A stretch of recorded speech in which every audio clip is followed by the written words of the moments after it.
जय हिंद। आप देख रहे हैं लाइव टाइम्स, आपके साथ में हूं वंदना सरोही। खबरों की शुरुआत करेंगे इस वक्त की बड़ी खबर के साथ। अरविंद केजरीवाल राज्यसभा नहीं जाएंगे। आम आदमी पार्टी सूत्रों से यह बड़ी जानकारी मिल रही है। संजीव अरोड़ा की जगह उनके राज्यसभा जाने की अटकलें थी। लुधियाना वेस्ट से उपचुनाव में प्रत्याशी बनाए गए संजीव अरोड़ा अभी राज्यसभा में हैं। आम आदमी पार्टी ने उन्हें लुधियाना वेस्ट सीट पर होने वाले उपचुनाव में उम्मीदवार बना दिया है। इसके बाद से ही अटकलें लगाई जा रही हैं कि केजरीवाल संजीव अरोड़ा की जगह राज्यसभा में जा सकते हैं, लेकिन आम आदमी पार्टी के सूत्रों के हवाले से जो जानकारी मिल रही है उसके मुताबिक केजरीवाल राज्यसभा नहीं जाएंगे। इस बार करारी हार का सामना अरविंद केजरीवाल को करना पड़ा है। उसके बाद से ही उनके सियासी करियर को लेकर सवाल उठ रहे हैं और तमाम कयास भी लगाए जा रहे हैं, लेकिन अब ये जानकारी मिल रही है आम आदमी पार्टी सूत्रों के मुताबिक कि संजीव अरोड़ा की जगह राज्यसभा अरविंद केजरीवाल नहीं जा रहे हैं। लुधियाना वेस्ट से प्रत्याशी संजीव अरोड़ा बनाए गए हैं, लेकिन अरविंद केजरीवाल उनकी जगह राज्यसभा नहीं जाएंगे, ये जानकारी मिल रही है। अरविंद केजरीवाल का अगला सियासी कदम क्या होगा, उनके भविष्य को लेकर तमाम चर्चाएं हैं, तमाम अटकलें हैं, लेकिन अभी तक ये प्रश्न चिन्ह है कि अरविंद केजरीवाल क्या करेंगे। फिलहाल अरविंद केजरीवाल राज्यसभा तो नहीं जा रहे हैं, इस बात पर आम आदमी पार्टी के सूत्रों ने जानकारी दी है।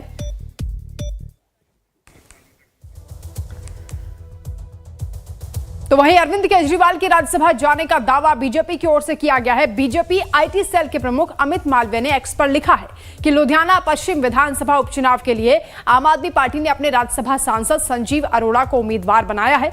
क्या यह अरविंद केजरीवाल के लिए पंजाब से राज्यसभा में नामांकन का रास्ता साफ करने के लिए किया जा रहा है? क्या यह बेहतर नहीं होगा कि केजरीवाल के बजाय पंजाब से कोई और राज्य का प्रतिनिधित्व करे? क्या आम आदमी पार्टी ने अपने राज्यसभा सांसद को यह भी वादा किया है कि जीतने और सीट खाली करने के बाद उन्हें मंत्री पद दिया जाएगा? इस तरह की लेन देन की राजनीति की निंदा की जानी चाहिए। लुधियाना के लोगों को संजीव अरोड़ा को हराना चाहिए ताकि वो अपनी सीट गंवाएं बिना अरविंद केजरीवाल को अपनी सीट ना दे सके। तो ये पोस्ट किया गया अमित मालवीय की ओर से, जो कि बीजेपी आईटी सेल के प्रमुख हैं, और उन्होंने ये दावा किया था कि अरविंद केजरीवाल संजीव अरोड़ा की जगह राज्यसभा जा सकते हैं। उनके लिए रास्ता तैयार किया जा रहा है, जिस पर आम आदमी पार्टी के सूत्र ये बता रहे हैं कि अरविंद केजरीवाल राज्यसभा नहीं जा रहे हैं। संवाददाता कमलेश इस वक्त हमारे साथ लाइव जुड़ रहे हैं ज्यादा जानकारी के साथ। कमलेश, अटकलें लगाई जा रही है बीजेपी की ओर से कि अरविंद केजरीवाल के लिए राज्यसभा का रास्ता तैयार हो रहा है, लेकिन संजीव अरोड़ा को क्योंकि अब प्रत्याशी बना दिया गया है, तो क्या अरविंद केजरीवाल अब नहीं जाएंगे राज्यसभा? क्या बता रही है आम आदमी पार्टी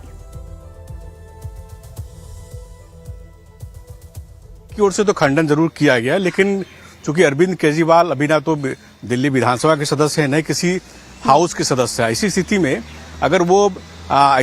अगर उनको लिबर्टी चाहिए, यानी सरकारी सुख सुविधा चाहिए, तो उनको राज्यसभा के जरिए या किसी भी सदन का सदस्य बनना पड़ेगा।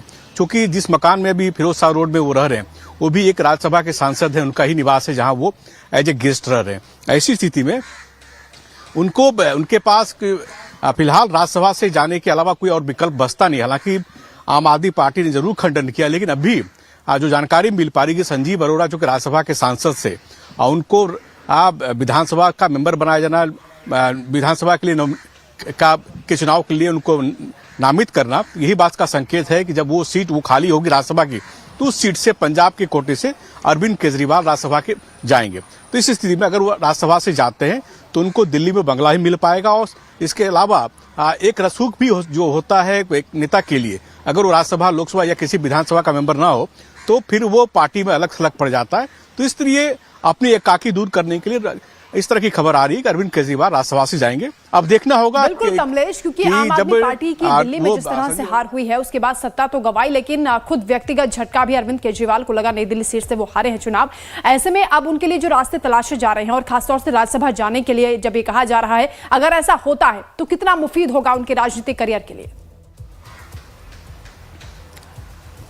नहीं, बिल्कुल राज्यसभा तक जाते हैं तो निश्चित रूप से अपनी बात वो राज्यसभा में रख पाएंगे।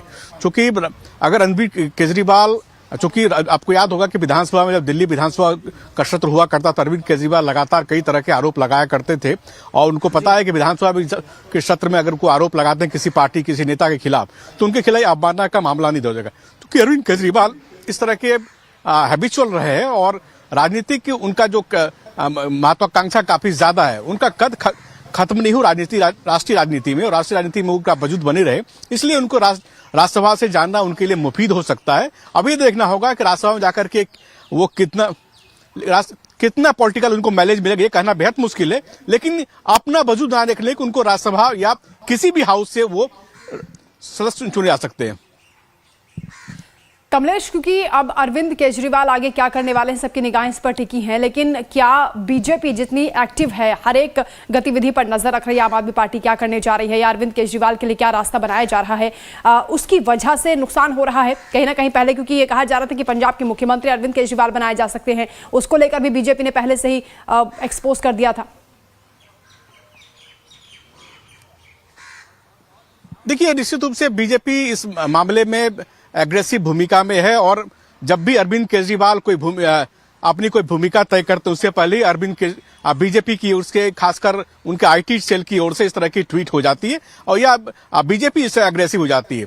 इसलिए अरविंद केजरीवाल कोई भी भविष्य का फैसला लेने से पहले कई बार सोचते हैं, लेकिन चूंकि अब वो विधानसभा से चुनाव हार चुके हैं, उनकी पार्टी अब सत्ता में नहीं है, अगर वो विधानसभा में आते हैं, चूंकि 3 सदस्य पंजाब से राज्यसभा के कोटे से आ सकते हैं, जिसमें कि संजीव अरोड़ा एक ऑलरेडी यहां से सांसद थे, और अगर वो उनको विधानसभा के चुनाव के लिए नामित किया गया तो निश्चित रूप से राज्यसभा से वो अपने इस्तीफा देंगे, और इस्तीफा देने के 6 महीने के बाद वहां चुनाव होगा, और चुनाव में होगा फिर अरविंद केजरीवाल अपनी पार्टी की ओर से नामित होंगे। ऐसी स्थिति में ये बात दिगर हो सकती है कि बीजेपी इस पर एग्रेसिव भूमिका में ले कि क्या, और आपने देखा भी कि अमित मालवीय ने ट्वीट करके साफ साफ कहा कि ये बेहतर होता कि पंजाब से किसी नेता को आप नामित किया जाता। ऐसी स्थिति में देखना होगा कि अरविंद केजरीवाल बीजेपी किस एग्रेसिव पॉलिसी, एग्रेसिव रणनीति की वजह से क्या वो डिफेंसिव होते हैं या फिर अपनी रणनीति पर आगे बढ़ते रहते हैं। बिल्कुल कमलेश, अगर राज्यसभा नहीं जाते अरविंद केजरीवाल, तब उनके पास क्या ऑप्शन होगा, क्या विकल्प होंगे? क्योंकि अभी केवल आम आदमी पार्टी के संयोजक के अलावा कोई और पद उनके पास है नहीं, और जिस तरह से विपक्ष हावी हो सकता है सरकार पर या तमाम मुद्दों को लेकर दिल्ली में भी केवल आतिशी नजर आ रही हैं, और ये मजबूरी भी अरविंद केजरीवाल की बन गई है। ऐसे में जरूरी है उनके लिए कि कोई रास्ता अपनाया जाए। हाँ, ये ठीक कहा आपने कि कल विधानसभा के सत्र में आपने देखा होगा कि 22 मेंबर को लीड आतिशी कर रही थी और लीडर ऑफ अपोजिशन आतिशी बनाई गई, तो पूरी पार्टी कहीं ना कहीं आतिशी के आसपास घूमती हुई नजर आएगी। तो और पंजाब में पंजाब के मुख्यमंत्री मान साहब पंजाब आम आदमी पार्टी को लीड कर रहे हैं, तो ऐसे में जरूर अरविंद केजरीवाल कन्वेनर हैं, लेकिन जब तक वो किसी हाउस से चुनकर नहीं आते, तब तक उनमें एक आप कह सकते हैं कि जो एक जवाबदेही या दायित्व, या फिर कह सकते हैं कि एक बड़ी भूमिका निभाने की जो उनकी महत्वाकांक्षा है वो पूरी नहीं होगी। इसलिए जो जानकारी मिली है कि वो अरविंद केजरीवाल राज्यसभा चुन के आएंगे, उसमें दम लगता है। हालांकि आम आदमी पार्टी ने ये जरूर खंडन किया है, लेकिन चूंकि अगर संजीव अरोड़ा रिजाइन करेंगे तो रिजाइन करने के 6 महीने के बाद ही वहां सीट वैकेंट हो गई, सीट वैकेंट होने के बाद ही राज्यसभा से चुन के आएंगे, इसलिए समय उनके पास है और अभी से वो पत्ते खोलने नहीं चाहते। इसलिए अभी उनके आम आदमी पार्टी के खंडन में ज्यादा कुछ पढ़ने की जरूरत नहीं है। हो सकता है कि संजीव अरोड़ा के इस्तीफा होने के बाद जब नॉमिनेशन की प्रक्रिया शुरू हो तो उस समय अरविंद केजरीवाल नॉमिनेशन दाखिल कर दें। यानी कि अच्छा विकल्प हो सकता है अरविंद केजरीवाल के सामने, राज्यसभा जाने के लिए रास्ता तैयार है। क्यों आम आदमी पार्टी इनकार करे इस बात से, क्या नुकसान है? देखिए, अरविंद आम आदमी पार्टी नहीं चाहती कि बीजेपी के एग्रेसिव के दांव में फंसे, क्योंकि अमित मालवीय ने इस ट्वीट करके बता दिया है कि क्यों नहीं पंजाब के किसी आदमी को राज्यसभा का लिए नामित किया जाता है। ये बेहतर होता है कि राज्यसभा के जो पंजाब के लोग हैं वो भी पंजाब से राज्यसभा के कोटे से आए। तो ऐसे में चूंकि पंजाब में आम आदमी पार्टी की सरकार है और ये खबर चल रही है कि आम आदमी पार्टी में सब कुछ सामान्य नहीं है। भगवंत मान के खिलाफ कई एमएलए उनके खिलाफ विद्रोह कर बैठे हैं और आपने देखा कि दिल्ली चुनाव के बाद तुरंत सारे विधायकों को दिल्ली बुलाया गया, उनको शांत करने की कोशिश की। केजरीवाल का आगे रास्ता क्या होगा, किस तरह से प्लानिंग की जाएगी? बहुत शुक्रिया फिलहाल आपका तमाम जानकारी के लिए। वहीं सीएजी रिपोर्ट को लेकर कांग्रेस की ओर से प्रेस कॉन्फ्रेंस की जा रही, सीधा आपको ले चलते हैं। और उसमें